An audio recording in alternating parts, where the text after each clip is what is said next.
Hello again, it's me, Angel, from the National Literacy Agency storytelling program, Għidli Storja, tell me a story. Today I'll be telling you another story. I invite you to listen to it and even to join in. So, once upon a time there was a brave little cockerel who lived in a tiny cottage with a kind old lady. Every day the brave little cockerel scratched and scratched around the cottage garden looking for some seeds and worms to eat. One morning, as he was scratching and scratching around the cottage garden, he saw something glittering on the ground. It was a gold coin. Cock-a-doodle-doo, cock-a-doodle-doo. I'll give this gold coin to my kind old lady so she could buy us a feast of food. Just then the king, with his crown on his head and his dogs in the air, came walking down the street past the cottage garden. He saw the gold coin and so he stepped over the fence to pick up the gold coin and put it in his pocket. Cock-a-doodle-doo, cock-a-doodle-doo, I'll scream and shout with all my might. It's not fair, it's not right, give me back my coin. But the king paid no attention to the brave little cockerel. He just stepped over the fence and walked back to the palace. And that evening, as the king in his silk pajamas and velvet sleeping hat was just about to drop off to sleep, the brave little cockerel flew onto the king's bedroom windowsill and cock-a-doodle-doo, cock-a-doodle-doo, I'll scream and shout with all my might. It's not fair, it's not right. Give me back my coin. Guards, guards, get rid of this cockerel. I'm trying to sleep. And two guards came into the king's bedroom.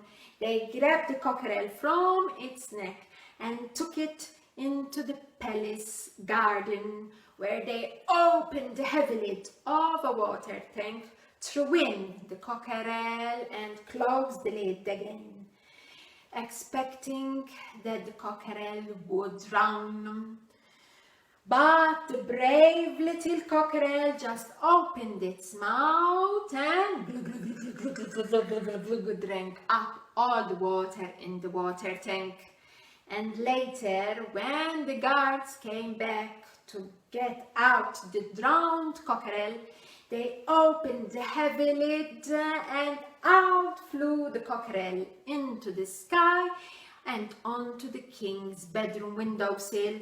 Cock-a-doodle-doo, cock-a-doodle-doo, I'll scream and shout with all my might. It's not fair, it's not right. Give me back my coin. Guards, guards, get rid of this cockerel. I'm trying to sleep. And the two guards had to come back into the king's bedroom. They grabbed the cockerel from its neck and this time they took him to the palace kitchen. There they opened the hot oven, threw in the cockerel and closed the oven again, expecting to eat roasted cockerel for dinner. But the brave little cockerel just opened its mouth and out came all the water he had drunk from the water tank. He put out all the fire in the oven, making it cool for him to survive in it. And later, when the guards came, expecting to find their roasted cockerel ready to eat, when they opened the oven, out flew the cockerel out of the kitchen window and into the sky to finally end up on the king's bedroom windowsill. And what did the cockerel shout out? Yes, join in. And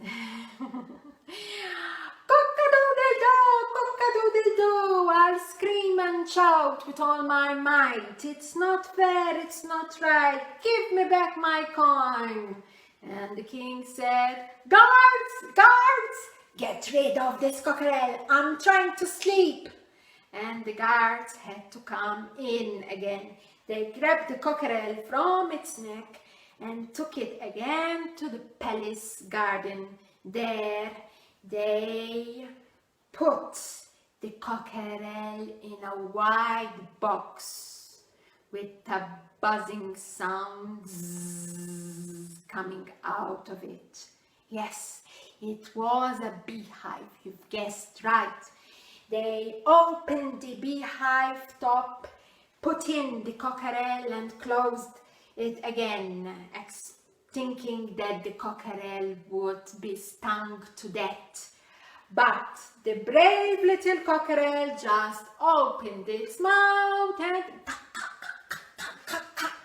swallowed up all the bees in the beehives. And later, when the guards came down to the garden to get out the dead cockerel, as they opened the lid of the beehive, the cockerel flew past them into the sky and onto the king's bedroom windowsill. And again, yes, join in. Cock-a-doodle-doo, cock-a-doodle-doo, I'll scream and shout with all my might, "It's not fair, it's not right, give me back my coin." And the king again, "Guards, guards, get rid of this cockerel, I'm trying to sleep."